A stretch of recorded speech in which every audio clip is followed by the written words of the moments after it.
already know just where I be, dog. I ain't being cocky, but Philly what I'm reppin'. Watch me check it like it's hockey. I ain't tryna get it twisted. If you get it, then you got me. If you with it, cool. If not, I'll treat you like a Tamagotchi. I'ma let you down point. Yeah, I never disappoint. What's going on, guys? JHoyt back with you today.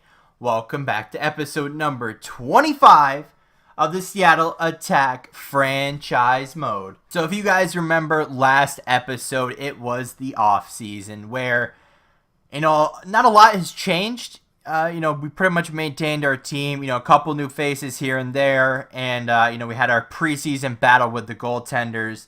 So we have our team solidified now. We got the start of the season. Let's take you a quick look at the lines here.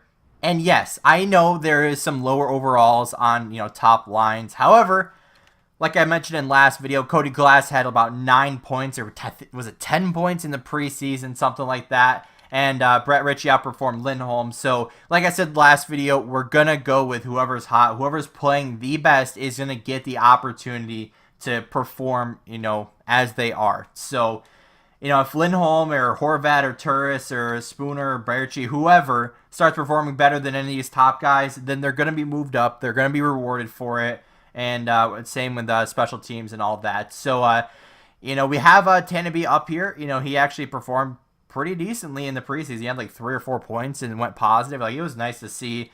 And, you see our team as it is. Defense, this is what we're actually going to start with. And, Lindros, huge huge trade we made to get him.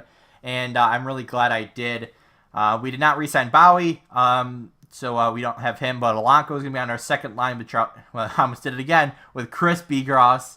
And so hopefully that enables Alanko to do whatever Alanko does, except for score goals. He did have an assist in the preseason, so I know he can have an assist. So I guess we'll have to wait and see about him. But Liljegren finally up in the NHL. I'm glad to see that one. We had to sign Jeff Carter, who was a random free agent that obviously you know his name. But we needed some salary to send some guys down. So we signed him to a crazy, stupid contract just to fill up our salary budget. But this is the team going forward. I forgot to mention goalies, Fitzpatrick and Subban. Obviously, we don't have Velhainen anymore. We traded him away for, I think it was a 4th-round draft pick.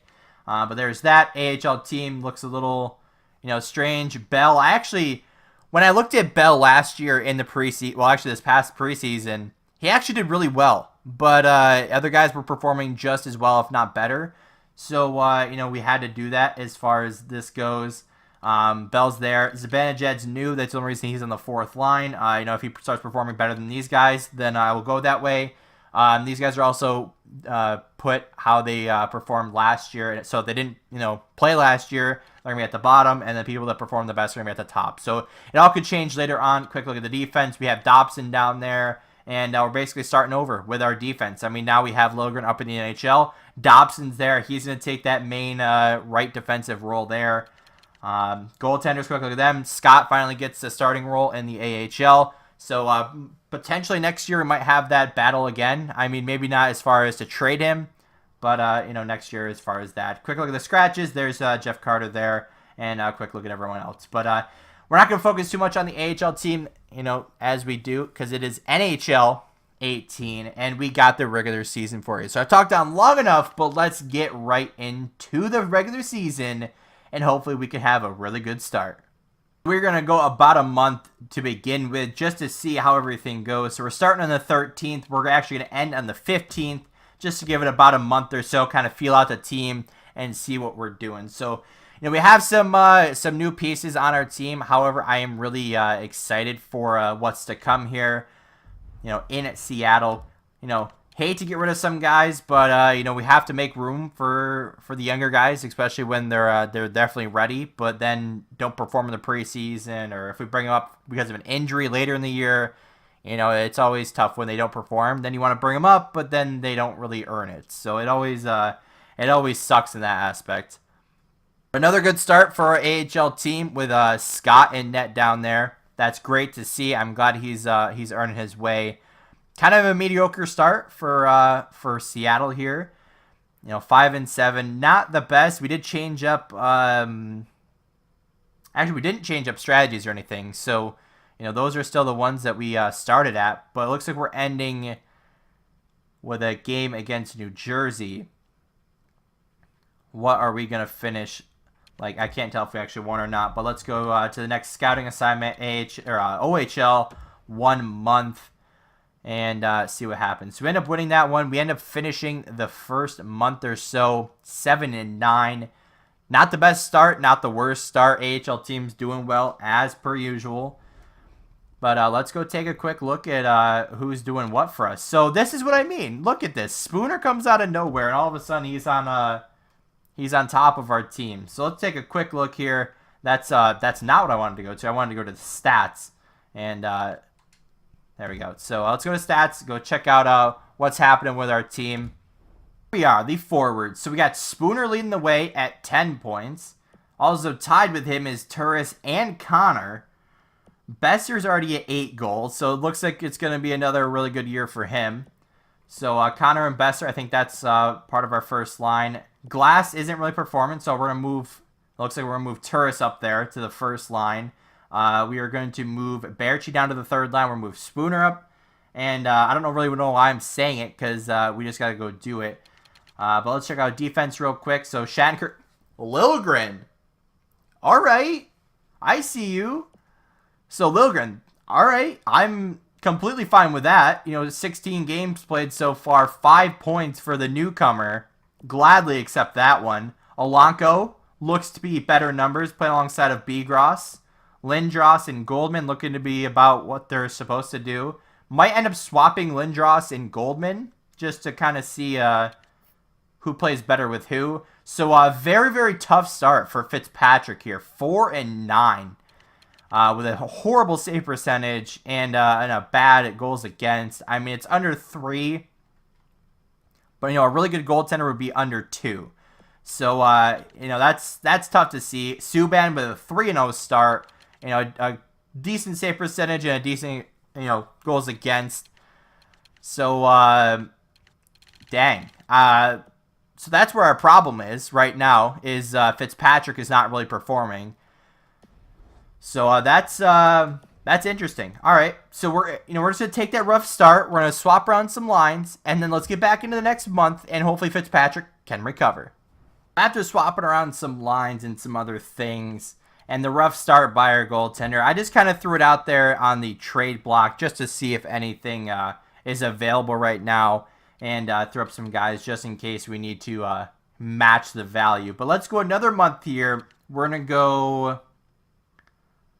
Let's go to the Christmas break right after the holidays and then see what's going to happen. I know it's a little bit more than a month, but you know what? It doesn't really matter that much. So, all I really did was we put Turris on the first line, moved Horvat up to the second line, moved Glass down to the third line. Then we swapped Lindholm and Ritchie. And then we also put Spooner on the second line and moved Berchi down to the third line. And also on defense, we put Lindros on the third line with Liljegren, and then we also moved Goldman up to the first line to play alongside of Shattenkirk. So that's all we really have there. I did put our young prospect Tanabe on the trade block just in case we need to add him in a trade, because he does have a lot of trade value on him. But just for an update on that, I'm just trying to look for another goaltender that's really good, just in case Fitzpatrick doesn't work out with us. We have a backup plan for that. But it looks like our team has turned it around a little bit. We're not going crazy positive here, but at least we're looking better. We're winning more games than we're losing, it seems like. 15, 12, and 2. So we were 7-10 at one point. So that's obviously a huge improvement. Our AHL team is absolutely dominating down there. I don't actually want to get rid of Tanabe. I just want... he's only there to try to get someone else. So if you keep seeing a trade pop up, I'm sorry, but I can't really avoid that without taking him off. So it looks like we turned it around. 18, 13, and 4, so we're 18 and 17 basically. It's a decent start. If you look at our AHL team, obviously it's a little bit different. But let's go see where everything stands right now. So in the standings, it looks like we're 4th overall. 1 point behind Colorado in third. So that I'm happy with that. Plus, we're 5 points off of first. So we're still in that race. Obviously, we're still, we're not even halfway into the season yet. I mean, we're close, but, we're still in the race there. So it's not like we're completely out of it. And 40 seems like the mid-mark on most divisions. But it looks like Tourist stepped it up a little bit in the later season. But let's go. That's not what I wanted to go. I want to go to stats again. Well, let's check out the stats here. So it looks like Tourist stepped it up completely. Love to see that one. Looks like our top line is definitely performing, extremely well in that aspect. Connor, really glad we kept him. He's doing great with us. Besser's doing great. Tourist is being that veteran leadership in the middle of the ice there, letting Besser score all the goals. I love to see that one. Spooner, I'm so glad he's came back this year. Berchi, kind of, I don't want to say underperforming. I think it was just like Horvat isn't really performing there. So, he's kind of inconsistent, if I do say so myself. I mean, he could consistently put up 50-point performances, but he always starts out super slow. So I don't really get that. But Glass, I mean, he did really well in the preseason. Like I said, we started him on the top line. I mean, he's doing fine. Don't get me wrong. He's doing fine. But, he's down there as well. So Richie's down there. Okay, that's fine. So everyone's kind of doing exactly what they're supposed to be doing. Let's check on the defense real quick. Okay, Shattenkirk still leading the way. 23 points. Minus 13, though.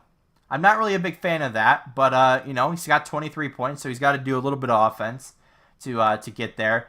B-Gross, 10 points, fine with that. Lilgren still doing very well. I mean, 10 points. Is he on the power play? He's not. It's just B-Gross and Shattenkirk. All right. So, Alanko, 6 points, positive 13.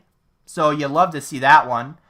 Might swap up our left-handed defenseman a little bit because minus 13, then we only have minus down here. So we might throw B-Gross in the first line, maybe put Lindros on the second, put Goldman back with Lilgren.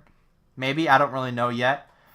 Just to kind of swap things up a little bit. So look at the difference. He was, 4-9, I believe it was. So he's performing a lot better than he was. Not great still, but still all right. 13, 13, and 4 with 4 shutouts. His save percentage is better. His goals against is better. So, we're looking up here. We're looking up. Subban, still undefeated. I mean, he has not lost. Technically, he has not lost a game this year. I know it's kind of surprising, but in the preseason, he went, 4-0 or something like that? Now he's 5-0. I'll take it. Let's take a quick look at the AHL team. So that way I can check them as well. Oh my goodness. Ian Scott is absolutely tearing it up down there. Our backup goalie, Girasina, is tearing it up as well. He's probably going to be between the two of them, we have our goaltenders of the future right here. I mean, Subban and Fitzpatrick. I mean, Fitzpatrick will probably last the least amount of time in our organization if he keeps being super inconsistent and doesn't really lead us to the prize, I guess I'll call it. But you love to see that from our AHL goaltenders. They're absolutely tearing it up down there. Dobson leading the way in the AHL. You love to see that. I'm not going to go through them too much here, but you love to see that one.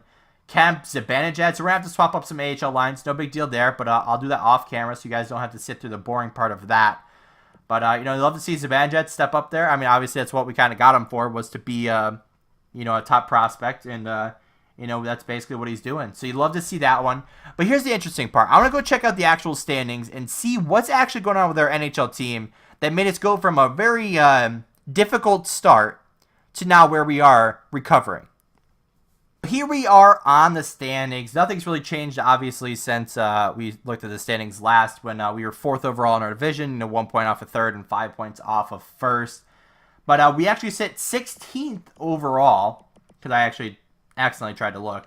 But we sit 16th overall. We're in a good spot for obviously the playoffs. But let's go through it. Goals 490. So, okay, so we're towards the bottom. So we need goals to pick up. Interesting. I mean, I guess I could always look for goal scoring. That could be a thing. Goals against. All right. We're actually really good defensively. So we're doing something right there. We just need to be a little bit more offensive somewhere, or add goal scoring, whichever works. Power play goals. We are number 16. So where are we? We're at the bottom. Or actually, we're at the top. 24 goals on the power play. All right. Power play percentage. All right. We have a good power play. 22.6. Good power play percentage. Penalty kill percentage. We were at 82, I think I just saw.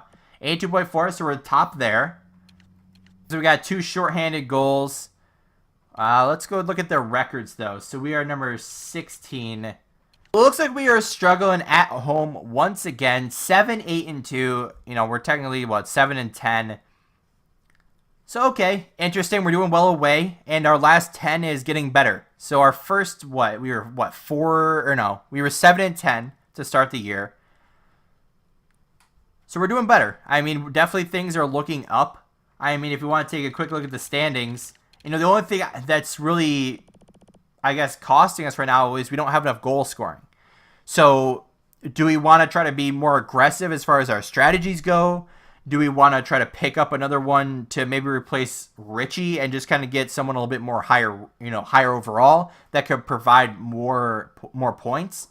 Or what exactly? I mean, obviously, I'm not going to go make some stupid trade that doesn't make sense. You know, take like Crosby away from Pittsburgh. It just wouldn't make sense that way.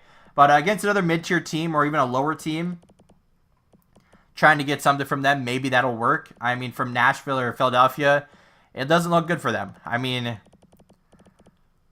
it definitely does not look good. But as for now, I'll probably go, swap some lines around as far as the AHL team goes. You know, check out what they're doing and then kind of browse the market and see what's going on. But like I said, this is it. Our fans are super happy. 95 fan happiness. Locker rooms are right at 74%. But hey, I'm happy with where we are right now. We're not doing the greatest, but we're still doing good enough right now to where we're looking good for the rest of the year. But like I said, guys, this is it for me today. If you guys did enjoy, hit the like button down below if you have not already. Hit the subscribe button. And as always, guys, we'll see you next time. I want you forever, even when we're not together. Scars on my body so I can take you wherever. Like, I want you forever, even when we're not together. Scars on my body, I can look at you and never